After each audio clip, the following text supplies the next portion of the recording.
What's up, guys? Thanks for checking out this channel.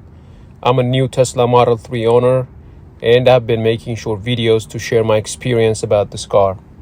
In this video, I'll tell you about my first visit to the Tesla service center to address some of the defects on this 2022 Model 3. I talked about all the defects on this car in my last video. If you haven't watched that, the link will be in the description below. So how did my service appointment go?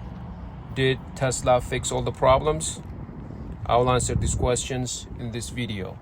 Just to give you a brief background, that the service appointment was to address 4 different defects on this car.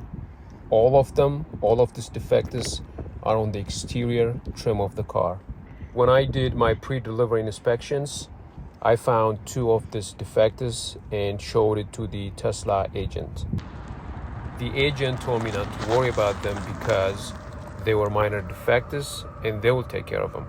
All I have to do is to take delivery of the car first, and then I will have access to the mobile app to put in the service request. That's exactly what I did. I put in the service request right after I took delivery of the car.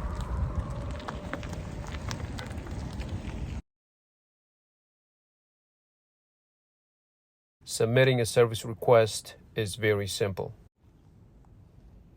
Open up the app, tap on service, tap on service request, and then select the body where the issue is located. Mine was exterior trim. And then you need to describe the issue in detail and attach some photos of the defect. And then you choose the service center closest to you and the date and time of service. After that, you just hit submit and you're done. Going to a Tesla service center is no different from going to a typical auto shop. When you get there, you park your car outside, go inside, check with the receptionist, hand over the key, in this case the card key, and then you sit and wait. It took them about an hour and a half to wrap up the work request on this car. Let's take a look at what they did one by one and see the quality of their work. The passenger side headlight wasn't installed properly and it wasn't flush with the surrounding panels. They had to remove the front bumper to work on this defect. Here are the before and after photos for comparison.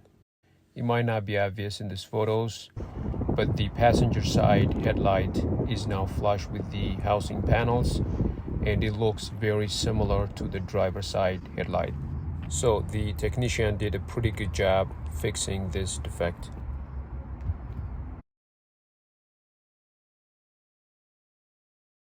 Whenever you open the frunk, you will hear 2 unlatching. I thought this was a problem that Tesla need to fix, but the technician told me that the frunk has 2 latches, so the double release or double unlatching sound is normal and there's nothing to fix. So no work was done on the frunk. The rear bumper wasn't installed properly when I took delivery of this car. One of the edges of the bumper was sticking out on the passenger side. They had to remove the rear bumper to fix this. Here's the before and after photos for comparison.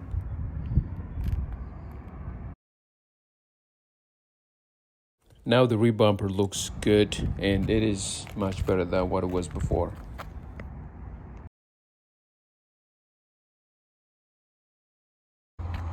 The panel gap between the tail lights and the trunk on this car is a bit wider than normal. Here is what it looks like before, and here is what it looks like now. As you can see, there is no difference between the 2. It doesn't look like the technician did anything to fix this. The technician said that the gap is now within the acceptable margin of error and there is nothing they can do to fix it. This was one of the defects I found during my pre-delivery inspection, and the agent told me that this can be fixed after I took delivery of the car. You can imagine my disappointment when I find out this cannot be fixed. So what's the point of this video? The point is some of the defects on these cars might not be fixed even if you're told otherwise when you take delivery of the car. So how do you navigate this if you have a delivery appointment coming up? First step is to do a good pre-delivery inspection. If you find a defect bad enough you would want Tesla fix, then have them fix it before you take delivery of the car. At this point you have a lot of leverage and you can have them do things they normally wouldn't. So they might ask you to give them a couple of hours to fix the defect, or they might even ask you to come back the next day. This is the best option and take it if it is possible. If this is not possible and they want you to take delivery of the car first, then have the agent bring out a technician and have them confirm the defect will be fixed later on. Alright guys, that's it for this video. I'll be uploading another video next week to share with you how I was able to drive this car with zero charging cost for the past 3 months. If you find this video helpful, please like and subscribe. Thanks for watching. Peace.